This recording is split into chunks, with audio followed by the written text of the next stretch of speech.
get started. My name is Kate Stevenson, and I'd like to welcome you to the Yestermorrow Summer Lecture Series.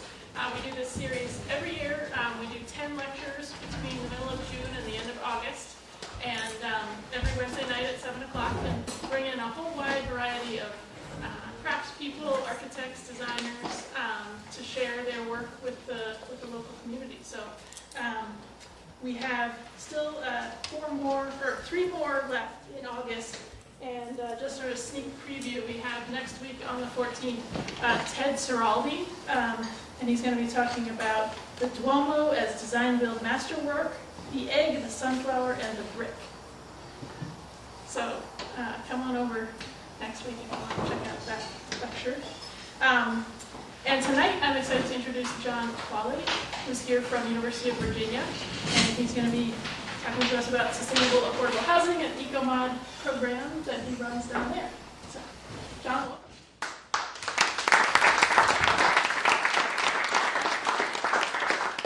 Pass this around. If anyone doesn't have a copy of our lecture series lineup, feel free to take one and pass them around. We also have catalogs and more information about Yestermorrow over on the side here. Thank you very much. I'm pleased to be here. It's an honor to be invited to Yestermorrow. I've never been here before, so this is a fantastic experience for me. And yeah, I'm going to talk to you about a program that I run at the University of Virginia. It's a program that is a collaboration between the School of Architecture and the School of Engineering and Applied Science, and we involve also students from other programs and departments at the school, at the university. Our goal is to provide a design-build opportunity, something that should be familiar to a lot of you in the room, and also to create sustainable affordable housing, partnering very directly with affordable housing organizations. So we don't create the project in a sense. We partner with nonprofits who have a project, and we work with them, talk to them about how they work, what their goals are, what their budget is, and then we figure out a way to work with them. So over the years, we've had a lot of different participants. We started the project in 2004 after having done the solar decathlon competition. Some of you may be familiar with that. We did that in 2002. We've had over 400 students involved now, which is kind of shocking to me. Because I used to think I knew everybody who was on the project in some way, and it's just not possible. My engineering colleague for many years has been running a seminar every single semester. I've been either doing a studio or a seminar, not necessarily every single semester, and it just adds up to a lot of people. They come from a wide variety of disciplines: engineering and architecture, landscape architecture, planning, architectural history. We have business students. Occasionally we get environmental science students. We've even had drama students involved, adding to the drama of the project. And we've got a variety of faculty involved. Paxton Marshall, my engineering colleague for many years, just retired unfortunately, but he and I together were running this program, and now I'm looking for a replacement for him. And then I have long-term relationships with a variety of other faculty who participate. Lots of professionals who help, and lots of community engagement in a variety of different ways. I'm just going to put out the buzzwords real quick, kind of explain what my interpretation of what the buzzwords are for this project: sustainable, affordable, prefab, and rehab. We focus especially on energy efficiency and indoor air quality because our clients are affordable housing occupants, and so we want to make sure that we address the things that we think are the most important for them: their pocketbook and their health. So that means sometimes, while I would prefer a much deeper form of sustainability on some materials and some choices that we make, we have to prioritize because our budget is limited, and so we try to set those priorities very clearly. We also focus on low impact and low maintenance materials, especially low maintenance, because we want to make it as easy as possible for people to maintain their homes. And we try to, if we select any special technologies, what we typically do with that is we find separate funding than what the nonprofit has for the project. We fund that ourselves. Like if the engineering team decides they want to do a photovoltaic panel on this project, well, then we find the money to make that happen. The nonprofit doesn't do that. And we try to make sure that it's a system that they can maintain, that they can understand, and that we're not making it difficult for them to live in these homes. And we believe in the value of both prefab and rehab in terms of reducing environmental impact. I won't go deeply into that, but I'm happy to talk with anybody about the recent research that's happened, including some that I've participated in on the inherent reduced impact of those two strategies. Affordability should be obvious, right? We're concerned about the kind of cost-benefit analysis for those occupants. And we're trying to basically get people so they can be spending no more than 30% of their income on housing. Now, that's really hard to do. If you know anything about affordable housing, it's very, very difficult to do anywhere in this country. Prefab. We are interested in doing that because ultimately, if we do a good good job of designing something, it can get replicated, and people who can't afford to hire designers can have something that's been well designed and purchase it from a company. In fact, we just recently did that. We finally have commercialized one of our designs. It's a very exciting moment for us. It's been a long time, and we're really, I'll show you that. That's going to be the last thing I show you at the end. There is a reduced environmental impact from modular off-site. I won't go into that because we've got a short time here. And rehab strategies. About three projects into this, we got asked to do a rehab project. And I'll show you a little bit of that. And that, for me, was a first experience. We never anticipated that rehab would be what we would do. We were thinking modular volumetric prefabrication because we have this airplane hangar that the university let us occupy, and now they officially acknowledge that we're there. We kind of took it over and apologized later. But we thought that was going to be the way we were going to go. But rehab has ended up being a really, really interesting process, much more complicated. And the liability is more complicated. The process of students building is much more complicated. They do a smaller scope than they do in the prefab, and it's a different kind of thing. So I call this not just design build. I call it design build evaluate. I really believe that it's important that whatever we do, we try to understand it. We try to measure it. We try to see how successful it has been, and try to learn from that. And for me, it's particularly important for the architecture students, because the architecture students, even though they're just students, they've already kind of get into that mentality of let's just build it and take the pretty pictures and we're done, right? And the engineering students tend to be the ones who are like, no, this is great. This is something to tinker with. Let's measure it. Let's see what it, in fact, they get sometimes more excited about that than they do about the design phase. And sometimes I had to draw the engineering students into the design phase. As design, it's collaborative. I was just talking with Steve Bedaines about this and how he does his collaboration. It sounds like there's some similar strategies. I've learned from him informally. He's a long distance mentor for me in many ways. It's a complex thing. We have a process that we go through. It's not perfect, but it does involve making sure that everyone's got a voice, and that ultimately we make good decisions. And the goal always is not to just decide on something that everyone can agree to. The goal is to think of something that nobody could have come up with individually. It's the strength of a group rather than okay, we accept this. I can go along with that. The worst thing I feel is if a student either is too aggressive and inflexible, or if they're too passive. In fact, I hate the too passive ones even more, because I don't hate them. I don't hate any of my students. But when they're sitting there and they're just sitting there kind of like, okay, I'll do that. That's my thing. That's fine. That's when I try to push them and say, no, what do you actually think? Clearly you're not comfortable with this. Tell me what you really think. Let's work this out. Let's figure out a way that your voice can be a part of this. And often all it takes, even if they've got a completely different opinion than everybody else, often all it takes is for them to be able to voice it, to be able to then feel engaged. Even if it doesn't go their direction, they've said what they really think. And that's, I feel very strongly that's an important thing. It's interdisciplinary, as I mentioned. That's really complicated because people are talking different languages. That's as simple as that.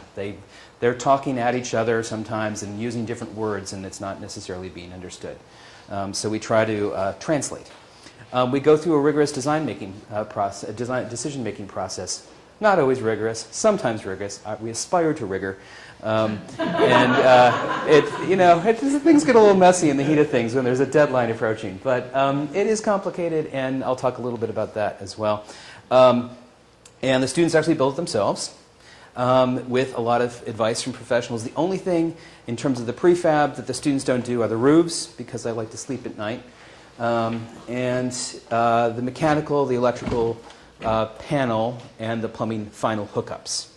But students will participate in that process, working with those people, the professionals who do those things. And for anybody wondering about liability, the way we make this work is that the nonprofits that we work with actually take all the liability. And it kind of seems weird, but that's the only way we can really do it legally within the university. So I have no, that's the first conversation. If you want to work with us, this is what we have to do. And what it does is it forces them to be engaged in the process. They take the process seriously, and they make sure that they're happy with what we're doing, so they can take the liability for it. We push LEED and recently Passivhaus Standards. We try to use local materials as much as possible. The evaluation phase, it's both energy and performance monitoring. And we also do post-occupancy evaluations, go back in and talk to the occupants and get a sense of what they do. This is a very quick overview. I'm not going to talk about all these projects in depth. I'm going to flip through a whole bunch of them and talk about two in greater depth. So most of them are in Charlottesville, Virginia, where University of Virginia is located. We've done a few in other parts of the state, South Boston, Virginia, not South Boston, Massachusetts, by the way. There is a South Boston, Virginia, and Abingdon, Virginia. Oh gosh, Abingdon is spelled wrong in there. And Goche, Mississippi after Hurricane Katrina, and Falmouth, Jamaica, on the north coast of Jamaica, which will explain why we ended up on this beautiful island of Jamaica. So the first project was with a nonprofit called Piedmont Housing Alliance. It's the project we cut our teeth on. We thought we had it all figured out, and like anything, we were a little bit naive and thought, well, this is going to be easy, and we do it all well, and it's going to be great, and learned a lot about things like making sure that your client actually can do what they're thinking they're doing with the project, with the site. They bought a property, and they were going to tear down what they thought was a 1940s bungalow and replace it with 3 new affordable houses, one done by Habitat, one done by us, and one by another organization. It was determined that that site couldn't be used because the 1940s house actually was an 1860 house, and we believe was a slave quarters. And it was individually designated as a slave quarters. So that's Ecomod 3. We'll see that in a second. We went back there 2 years later and worked on that. But this one, we had to change the design, move it to a completely different part of the city, do a mirror image on it, all in the last minute. After almost 9 months of design, suddenly we had 2 weeks to redesign and put it on a different site, which was a lot of fun. And then we did a project with Habitat down in Mississippi after Katrina. It was frankly, it's the project that was the most difficult to do because of the distance, and it's the one that I don't personally feel as invested in because we never really got to properly know the occupants. And then they ran out of money, we believe, and they abandoned the house, and it's been stripped. So it's a really sad story. The only thing they left, they took out all the cabinetry, all the plumbing fixtures and all of that. They left the photovoltaic array on the roof. Don't know why. And Habitat's gone back in, and now they're finding another family for it. So this is the house that was slated to be destroyed. You can see it doesn't look so destroyed right now.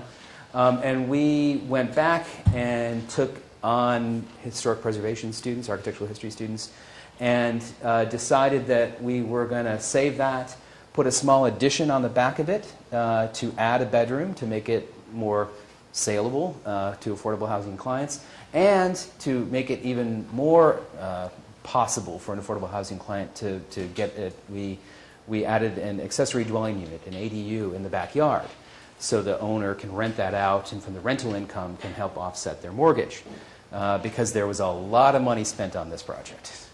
This was very, very expensive. The entire foundation and floor framing had to be replaced. All the exterior materials, except for one window, were replaced, which we restored. That one window. It was the only one that was in decent shape. I mean, the whole thing was just it was like the Issei Shrine in Japan. They rebuild it every 20 years, It's like, it looks the same, but it's a lot. We saved a lot of the interior material and reused that. But that's when we first arrived there, and there was a lot of stress amongst that group. Like, how the heck are we? Oh gosh, I have no gray hair in that picture. That's hilarious. Things have changed. It had been, well, I won't go into the whole long stories, what bad shape it was in. That's what it looks like now on the inside. That's a blended together photo there.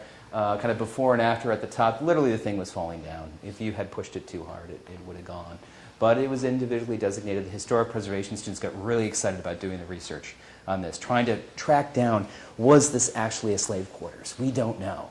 And the problem is that in the South, the story of African Americans and their history and their land ownership is not well documented, especially before the Civil War, because very few of them actually owned anything before the Civil War. And in that process, the only documentation we have, the first documentation of any ownership, was when a freed slave named Armistead Smith sold it. After he died, his estate sold it to his son. So we know that that Armistead Smith actually had it in some capacity, but we don't have the initial deed for that. Fascinating story. That's the ADU in the backyard, a 398 square foot apartment. It's LEED Platinum. We're very proud. And it is the smallest LEED building in the world. So we're proud of that too. This is another rehab project we took on. This is a 1920s bungalow in the city of Charlottesville. The city of Charlottesville asked us to take this on, and eventually it became the home for the Local Energy Alliance program, which is a nonprofit encouraging energy efficiency and offering educational programs for students and homeowners and contractors and others. It's a really fantastic organization, so we're really pleased to have designed their headquarters. At the time, we didn't know it was going to be their headquarters. We didn't know how it was going to be used. And the students had very light touch on the construction there. It was really more research into the history of the place and the design of that and the LEED certification. Another rehab project we did down in the north coast of Jamaica came about because my architectural history colleague who worked with us on those two previous projects has expertise on the slave diaspora between Eastern Africa and the Caribbean and the southern U.S., and he's very interested in the architecture that is represented from that community. And so he's on the board of an organization called Falmouth Heritage Renewal, which is focused on saving a group of homes in this small, very low-income town on the north coast that were built in the 17th and 18th century. It was an early sugar economy, which means obviously it was a slave economy as well. And these homes were not well respected by the Jamaicans, and Falmouth Heritage Renewal is working to encourage Jamaicans to respect their heritage and respect these homes, even though they all want to build new concrete homes.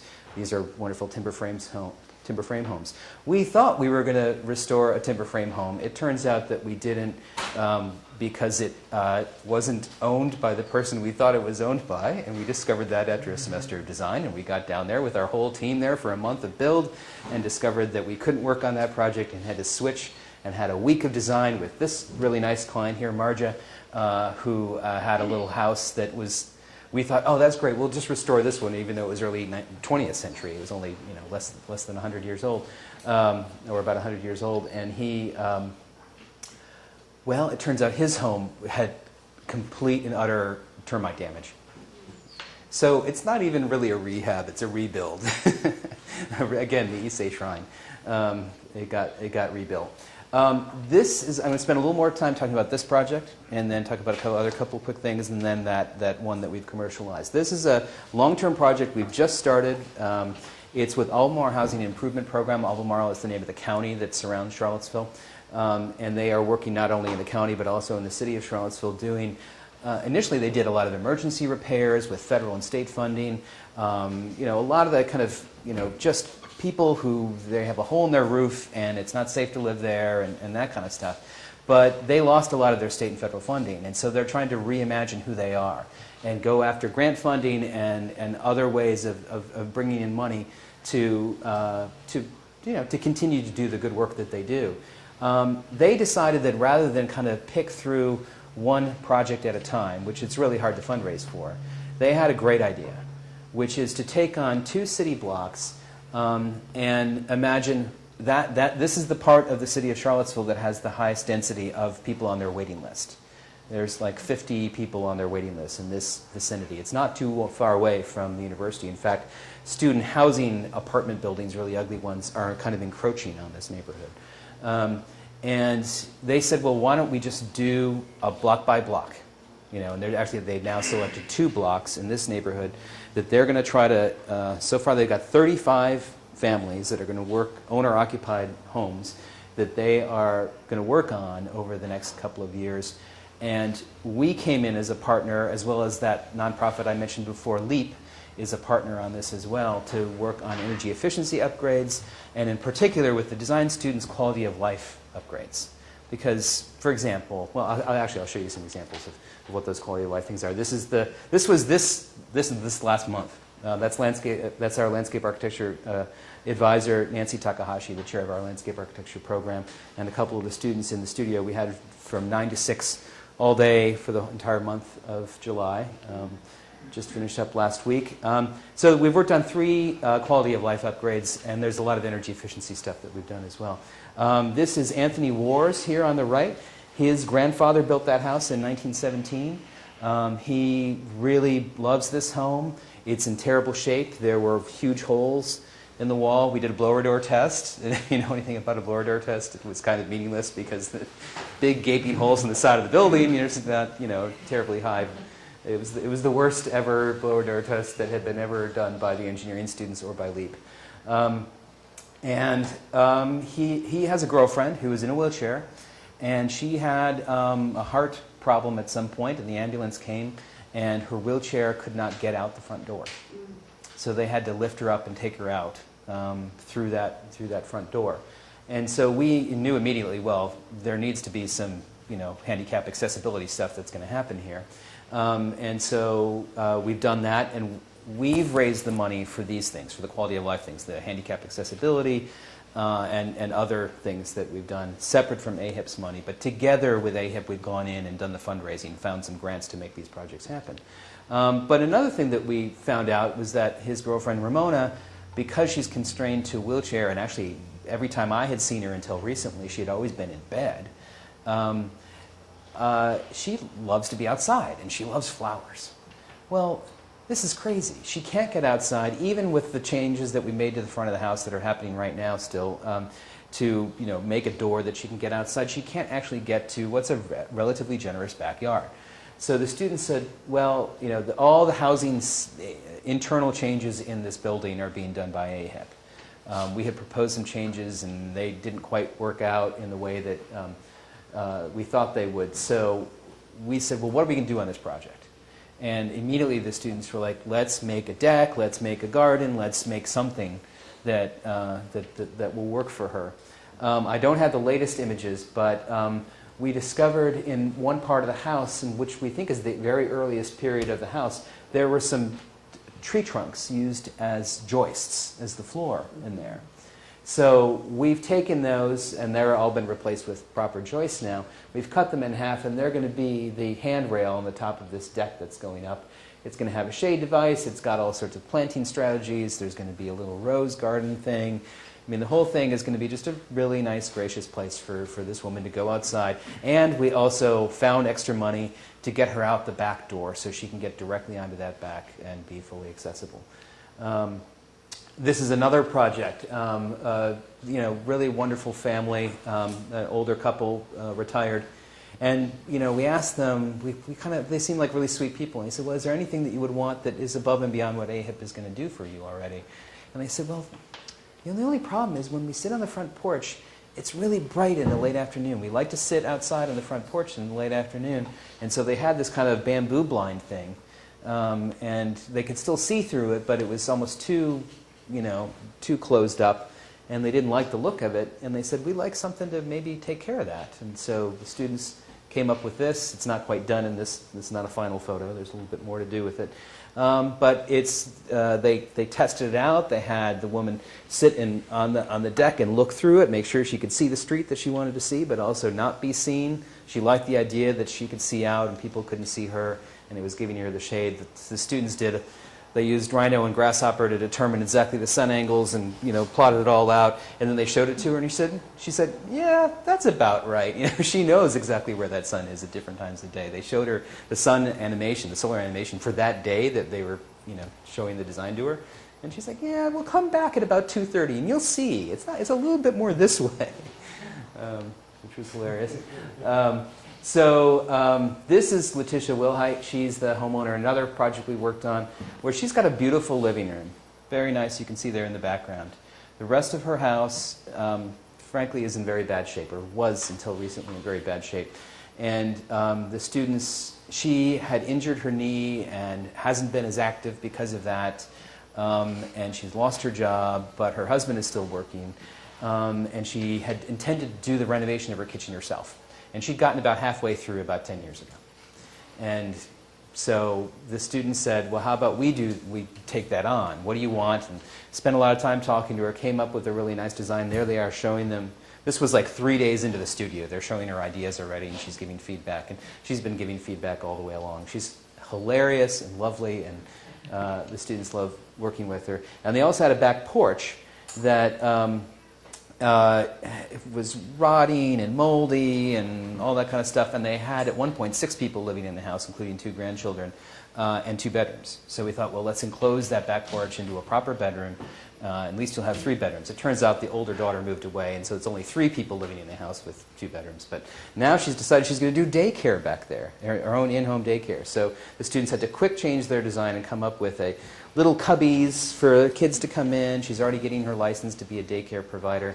This is some cabinets that they designed in the late stages of construction.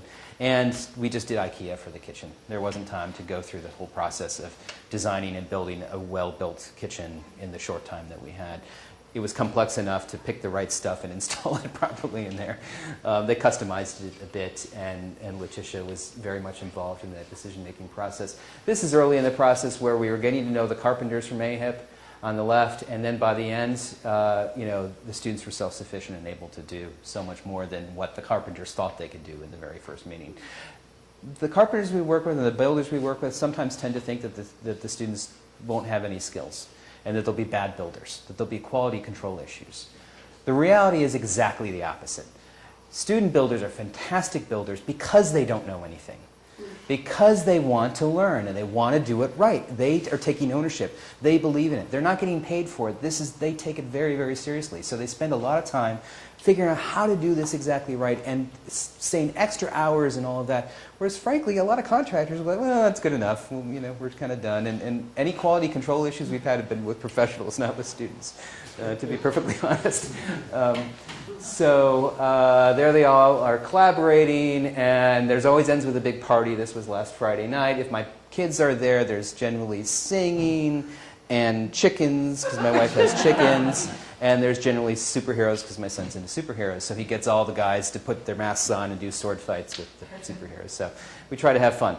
Down in South Boston, we have done a couple of projects, including these are 1970s 2-story apartment buildings.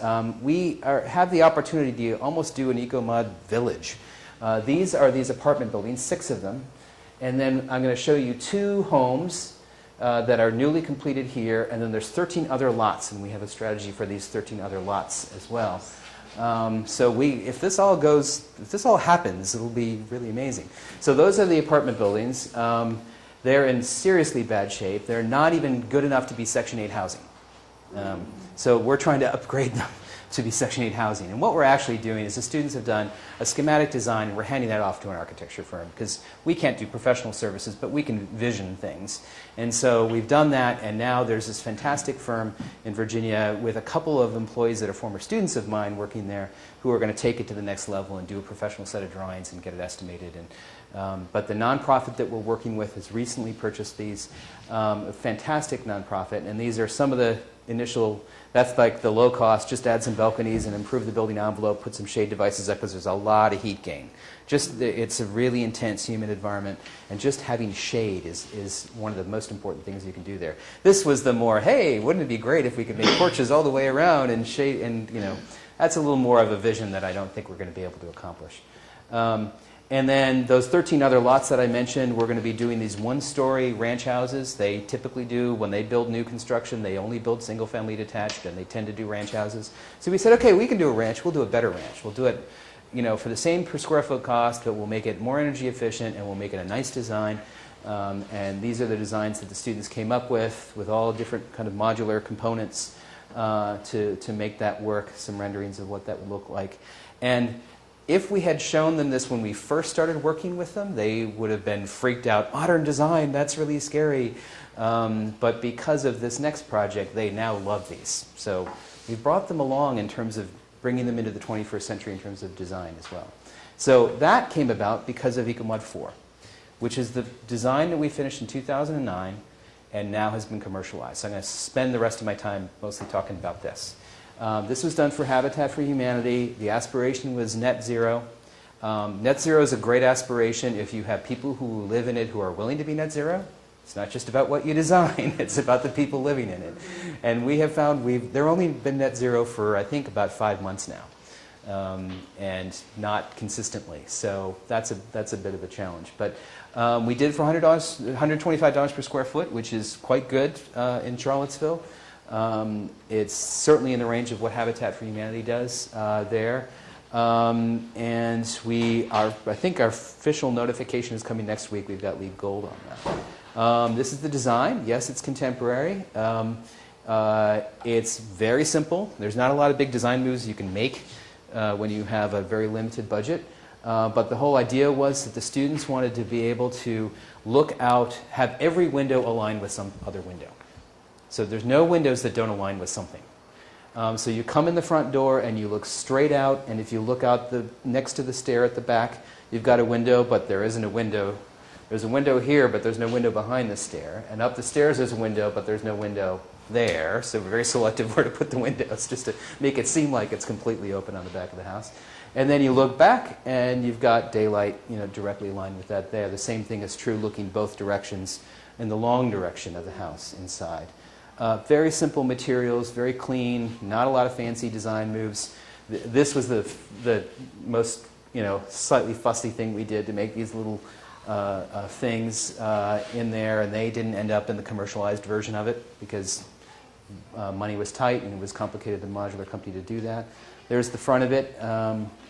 And so we decided that when we had the opportunity to go for a grant to commercialize it, that was the design that we were going to take and see if we could commercialize that. And we set the aspiration of Passivhaus Standard. Anybody familiar with Passivhaus Standard? A few people in the crowd? Passivhaus Standard is a really, really aggressive energy standard. It essentially says that you want to use as little energy as possible, and that the way that you do that is with a really tight building envelope. Which means, walls that might normally be this thick suddenly become that thick. And windows that might have double pane suddenly become triple pane.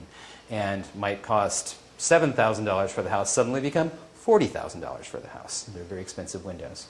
And so we knew immediately that to do that, that's crazy. How can we actually do, expensive windows, all that added insulation, and still keep it affordable? And we knew that we wanted to do it modular. And we knew that the students weren't going to build it. There's no point in saying that this is commercialized and we actually work with a commercial partner. So we found a modular home company in Southside Virginia, not far away from South Boston, that was curious and interested, and we brought them along, and they got really excited about it in the end. And we all went in together with 2 nonprofit organizations, one in South Boston, one in Abingdon, Virginia, which is in southwestern Virginia, 2 slightly different climate zones.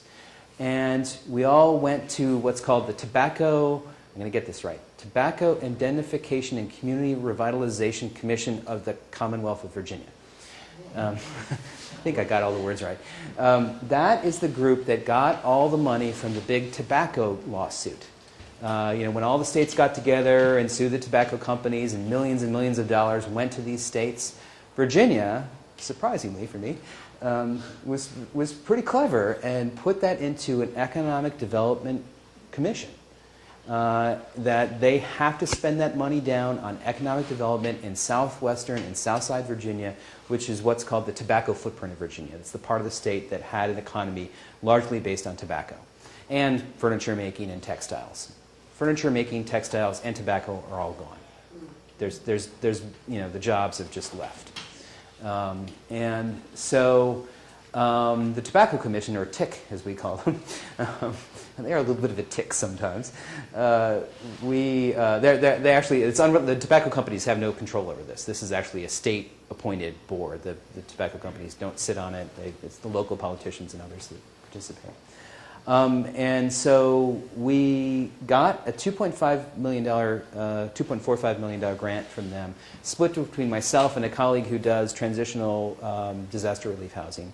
And he did a project in Haiti, and we did 3 homes in Virginia. Most of the money went to the nonprofit partners and the commercial partners to get training, to get equipment, to bring themselves into the 21st century. A small part of it went to us, for me, to help hire some research assistants to work on this. This was not run really through the curriculum. This was run as a research project. So I had research assistants working on it. I had some curricular involvement. I took little tasks from this and put it into my seminar, or had some people work on it, but it was really mostly run as a research project. And that was the only reasonable way to do this, given the high standard we were trying to set, that the deadline we were trying to meet, and all the complexities of it. And that's one of the reasons why we took that Ecomod 4 design. So students ultimately designed the kind of skeleton of it, but we radically changed it, even though it looks almost exactly the same with different colors. There's a lot of big changes that we made. That's the tobacco footprint there. These are the various partners that we work with. Charlottesville is in the central Virginia. South Boston is here. Abingdon is there. The SIPs manufacturer that actually didn't make the SIPs we used is there. And the modular home company, Cardinal Homes, is in Wiley'sburg. What we decided to do was to make 3 4-bedroom homes. All units look exactly the same and use the same finishes. 2 of them are Passivhaus Standard. 1 in Abingdon, 1 in South Boston. The third one is right next door to the one in South Boston and is built to the standard building code. It looks the same until you walk inside and you realize you have more space inside there, right? Because all the thickness of the walls, the exterior is the same. It's the interior that is more spacious on the code unit. And we're going to be monitoring all 3 of them. So we've got 2 Passivhaus in 2 different climate zones, and we've got 2 homes in the same climate zone, 1 code, 1 Passivhaus. They're all going to be rental. Actually, one was going to be home ownership, but it's not. And so that's the kind of research. That's the site. You can recognize those apartment buildings on the left. So they're now across the street from that. That's the overall site there. Our landscape architecture research assistant spent a lot of time working with our landscape advisor, Nancy, to pull together a reasonable stormwater strategy, which then got ignored by the local civil engineer. Might still come back, but there was rain gardens and all sorts of really kind of not too expensive but very reasonable strategies for dealing with the new federal guidelines related to stormwater. And she solved that all for them, and the civil engineer didn't trust her. Classic scenario, younger woman, landscape architect, older man, civil engineer. She doesn't know what she's doing. She had all the drawings right. He got his totally wrong. So he had to admit that he had to go back to her drawings and use her drawings. And then, of course, there's all sorts of, Anyways, that's what they look like. That's about 3 weeks ago. No, actually longer, a month ago. We just found out we won the Architect Magazine Research and Design Award this year, one of several that won the Research and Design Award. So for this project, so we're very, very excited. And that picture was taken by the photographer that was hired by Architect Magazine. So I think it was actually taken in early June, come to think of it. So it's 2 months ago that was taken. The landscape is more done at this point. We're having water problems because of the civil engineer's drawings. We're trying to resolve those. And there's the floor plans, which are the Cardinal Homes floor plans, not the pretty ones the architects did. But you can just see how thick those walls are. That's the thickness of the wall. There we go. A lot of analysis, simulation of thermal conditions, both of the spaces and of heat flow through the wall, which is a key part of it, and a lot of daylight simulation and shading analysis. Which was really essential. And then these are the less sexy images, but this is the Passivhaus Standard analysis, which we did on top of. which drives me crazy. Can I just tell you, I hope I don't offend anyone who's really excited about Passive House. I'm excited about Passive House too, but boy, we would spend, it's like this weird puzzle. In this analysis, we would change one little thing. We'd add a little bit of thickness there to put a little more insulation in, and that made us into Passive House in one of the houses in one of the two communities. Because it was the exact same house in two communities, different climate zones. Really hard to do this. Very difficult to do. So we made that little change there, and then suddenly we were out over there, even though we were well in Passive House over there, and we couldn't understand why. There was no logical reason. We'd make subtle changes to the detail, and suddenly what looked like we were well into Passive House zone, we were not into Passive House zone. And it was no logic to it. We finally got there. We officially passed in South Boston, and we have a little mechanical system tweak to do in Abingdon to get there. Spent a lot of time on details. I won't talk about details for people who don't want to listen to detailed conversation, but you can imagine if you're doing a modular house, you're building a house in chunks, big volumes, and the whole goal is you can't have any break anywhere in your air barrier, right? That's what Passive House is really very important to do. So here these chunks come in. Our modular home builder is amazing. They really helped us think through all these details and develop these details. And then we had to realize that, as amazing as they were and the collaboration that we had with them, they only go so far. Then there's the on-site people that we have to deal with. So with them, we sat, and this is the actual meeting where we were doing that, going through what's going to happen when, pickup truck guy suddenly comes in and has to put the rest of the siding up, and how are we going to make sure they're going to tape it up in the right place and seal it up in the right place and do it everywhere that it needs to be done. And so they helped us come up with a strategy for dealing with that, because they actually do some on-site work themselves. They didn't for these projects. And we came up with drawings like this, that is really step by step. Do this, put it there. That's great if you draw it, but then getting people to do it is even harder. So we had this amazing research assistant of mine, Elizabeth, who had some construction experience coming into architecture school. She graduated in the undergrad program. She doesn't have a master's yet. And she worked on this project for 2 years. She was not the project manager. She was one of the research assistants under the project manager. And she is tough as nails. The first day, she ended up having to spend a whole week in South Boston with the contractor down there, who he knew what to do. Oh, this is no problem. Yeah, these drawings are great. We'll do that. No problem at all. And she's like, no, you didn't do that. No, it's okay. We don't. No, you need to do that. And at first he was dismissive of her. It's a kind of gender bias thing that happens in the construction industry. By the end of the week, he was scared of her. And to this day, he still emails her pictures of what he's done every day to make sure that she approves it.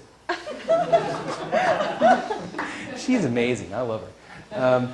And I will say, by the way, since we're talking about women in the construction industry, two of the most important people, they just happen to be in this next picture, at Cardinal Homes are women who are incredibly on top of things and so organized. There's some amazing guys that are on top of things too at Cardinal Homes. I don't mean to disparage the guys, but they're tough and they're smart, and I just was so surprised that in this part of the state, which is not the most progressive part of the state, that these women are really respected in this organization, and people really listen to them. We got some, just over the border into North Carolina, there's this company that makes poplar bark as a siding, and it's a great material. It's kind of expensive, so that's our only expensive material.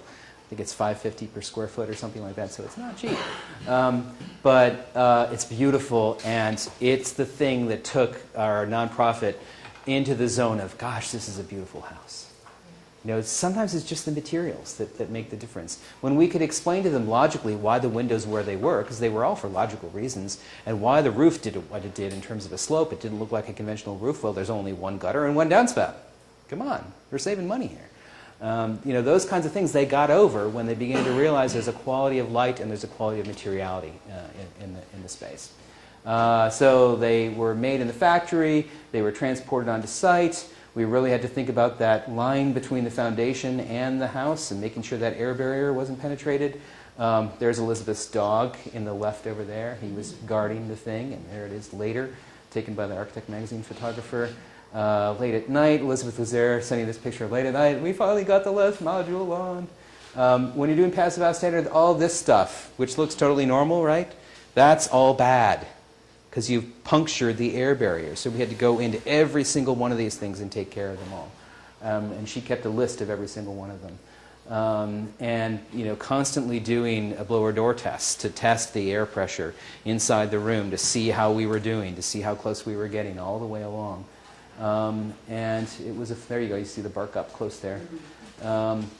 And there's Earl. He's the director of Southside Outreach, our nonprofit. He's a really great guy. I just talked to him on the phone this afternoon. We got it to 105 per square foot. In Central Virginia, that's outrageously cheap for affordable housing. I mean, that's just incredible. However, in Southside and Southwestern Virginia, that's a little expensive because things are so cheap there. They're about $70 to $75 per square foot. So that's why we committed to do those ranch houses for that per square foot. Now, we're not doing it within that grant. We're going to figure out a way to get the money together to do that. But we're going to do Energy Star, 75 per square foot. We think it's reasonable. We think we can do that if we can get the money all together. And the code unit was done for $70 per square foot, which is a little bit above what their normal. I think the last time they did a ranch house, it was 68 per square foot. Last thing, decision analysis tool. Because of this entire project all the way through over the years, we've gone through the complexity of bringing different disciplines together and people collaborating at different levels of education and different backgrounds, how difficult that is. We realized that one of the things that typically happens is one person gets really excited about one topic, right? If we're making a decision about, let's say, siding, the bark siding versus a hardy plank siding or a cementitious panel siding, someone will say, well, the bark is great because it's a local material and there's no processing of it, and it's cementitious stuff. I mean, there's all the environmental impact of that. I mean, they're exactly right about all these things. But they tend to focus on one particular part of it. And what we need to do is always have a more well-rounded conversation, make sure we're recognizing all the various ways of looking at a question before we make a decision. So what we decided to do was to avoid this, which is this is a long series of emails about a complicated topic, and everyone was sending emails to everybody else trying to convince them that this is we should do it this way because I'm completely convinced I'm right about this, and from their individual point of view, and instead do this: break it into 6 categories. Say, okay, everything we need to know about this topic could potentially fall into all of these 6 categories. Maybe not a stick. Some things you never see, and it doesn't really matter. So we take that one out sometimes. But then we ask them, okay, you got to put it into one of these categories, and then you got to put it into, make up a subcategory that goes within there, and make up a metric, make up a way of ranking that from 1 to 5. And then we consider all those things. And then the problem is we can't visualize it, so we visualized with spider diagrams, or different people call these things different things, where you can directly compare 2 different strategies. And the larger the black area on the diagram, supposedly the better decision that's being made. And it's a way to set up a discussion. So you can visualize it, you can point at it. Well, why is that better? Well, how much better is that? What topic do I really care about? It's really only these 3 that are really important to me. So let's look at those 3. Let's just compare those 3. And now we've been able to take it into an online tool. There's this amazing IT guy at the school who's done all this for free, just because he's interested, and has helped us turn it into an online thing. There's a book that's out about the project that doesn't include the last couple that I just talked about. And there's our warehouse. And that's it.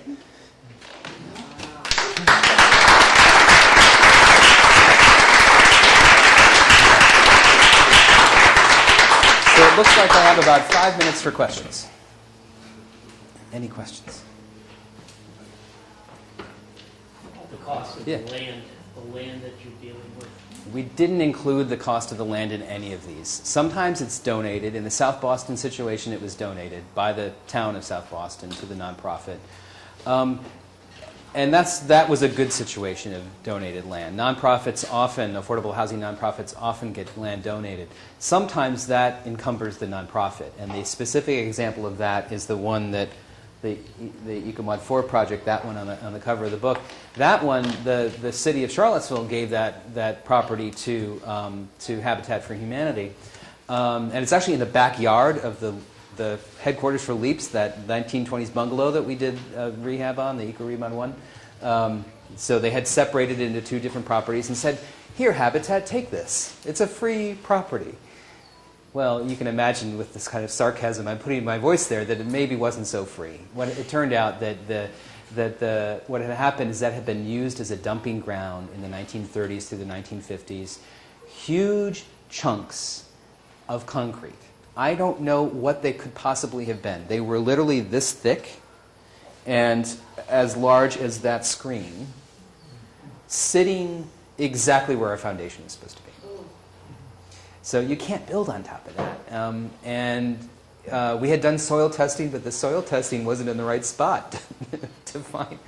I can't explain this, but it's ridiculous. So they spent, and the other thing, there were no utilities there because there had never been used as a house before. So there's no sewer, there's no electrical. Electrical's easy and not too expensive to do, but sewer and water are really complicated, especially when it's on a slope site.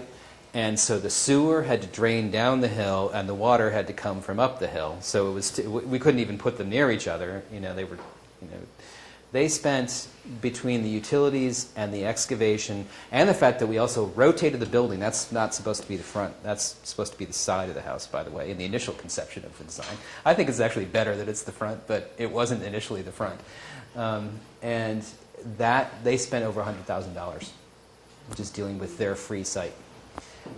So site costs are very difficult for affordable housing organizations, and we've had that. I mentioned the example of Ecomod 1, where they were going to tear it down, and this again, it was the city's fault. Not anyone intentionally. They're a very good government. They're actually reasonable people, but it didn't say in the deed anywhere when the nonprofit bought it that it was an individually designated historic property.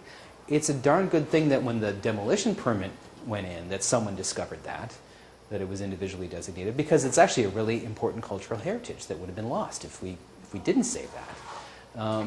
So I see the value of it, but that house went from, well, that project, was ultimately $250 per square foot. That's custom home building. That's not affordable housing. And so the city ponied up $50K, and others gave extra money just because they knew that this had to happen, and if they didn't do it, no one else was going to buy this thing. It was just going to fall further apart. So everybody kind of took a community responsibility for saving this thing. It's a long-winded answer to your question. Yeah? So when you do you've gone through lead on a bunch of these projects, is that all student work? Or is that kind of like after the semester's over, you do all the paperwork? It tends to be a research assistant who finishes it off. There's the aspiration of the team. They all get excited about it. And they're pretty good about the documentation sometimes. And then there's this really patient research assistant whoever it is that I have to help me out, who goes through and slogs through and finds all the receipts and does all that kind of stuff. I'm on the board of the U.S. Green Building Council, so I shouldn't complain, but I do find that for Lead for Homes, not for the other leads, but for Lead for Homes, the documentation process is kind of complex. And they're just in the midst of trying to refine it and make it simpler, but right now it's a bit of a pain. Yeah? When you put the prefab on the foundation, very detailed question. I saw some kind of cellular foam there. But did you have a termite shield, metal termite shield? We do typically. Not every area where we built has required it. Ironically, Jamaica doesn't require it where they probably need it the most. And we did do it there. We just got some metal, flashing and put it along. And the Habitat one, I can't remember what we did there. We did some kind of termite protection, but it wasn't metal. It was some kind of other shield. Yeah, I'm curious how you deal with the heat loss through that. Well, that is a big problem. And one way to deal with it is try to put a bead, do two of it, and put a caulk bead between the two. And I think we might have done that for that, but I don't want to say that for sure for this one. But that's the only detail I've seen that tries to address that problem and deals with that with that issue. In terms of the passive house standard units, our enclosure, the floor was insulated. So our passive house is everything above the foundation. That's how we dealt with it there. I mean, we did go ahead and put a termite shield in too, but we didn't worry about the fact that there's this thermal conductance from that piece, because it was below that. The question there is what, you got a piece of metal that's a great conductor of heat flow, not great for passive house standard. Two more questions, yeah. You mentioned dealing with a permit, demolition permit, public agencies obviously get things built. In the states you're working in, have they required you to have a licensed professional and oversight? Is that your responsibility? Or at least you just get to go out and build? We always work with nonprofits that either are a licensed contractor themselves or they hire a licensed contractor to do their projects and therefore do our project. The university won't let anybody at the university take any liability for any of this. It's an agreement that the nonprofits sign. It's the first thing we discuss in the very first meeting.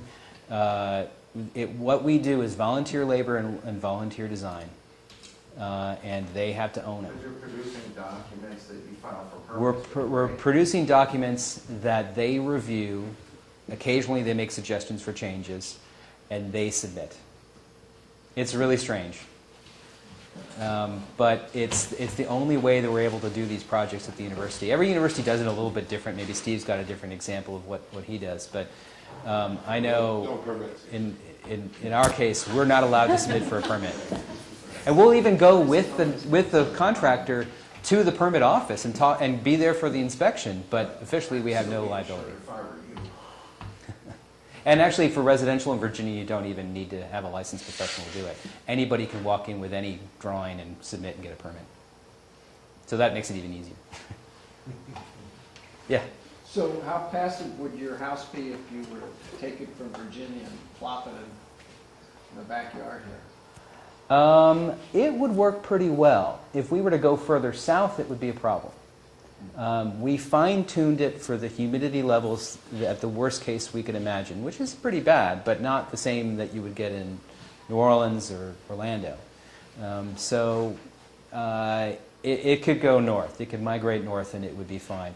Everything is breathable. We made sure that everything had a perm rating that allowed it to dry in both directions, so there wouldn't be moisture problems. Right now we're having water problems in the crawl spaces of those units because the grading wasn't done properly, so we're really worried about that. I'm worried we may have to replace that insulation on the underside if it's been sitting there too long. But supposedly it's all permeable and it should all work. We actually have monitors at different layers of the wall, not only for the temperature but for the humidity level that goes in 3 different places inside the wall. So we're even going to be able to measure the moisture inside the wall. One last question. There's someone else here. Were the folks that bought these, were they directed by the nonprofit?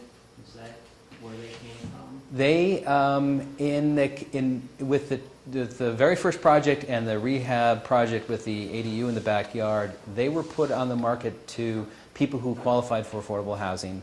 And they were snapped up very quickly when there were comparable homes of the same size in the same neighborhood by that same nonprofit that didn't go as quickly. So we're very proud of that modern design isn't so scary. And the Habitat ones, it's always a complex relationship with Habitat. The one with Katrina, they knew that they just needed a lot of homes. And so we didn't even meet the people who lived in it until after we were done with our scope of it. The one in Charlottesville, they were selected midway through our process. And Habitat told us we couldn't give them any choices. That, we had to work it out with Habitat what was being offered to them just to make it somewhat comparable, even though this thing is so different from what Habitat normally does. Actually, they've done a couple other contemporary ones now in Charlottesville, too. But, you consider serving a broader demographic? Because there's certainly a lot of people that...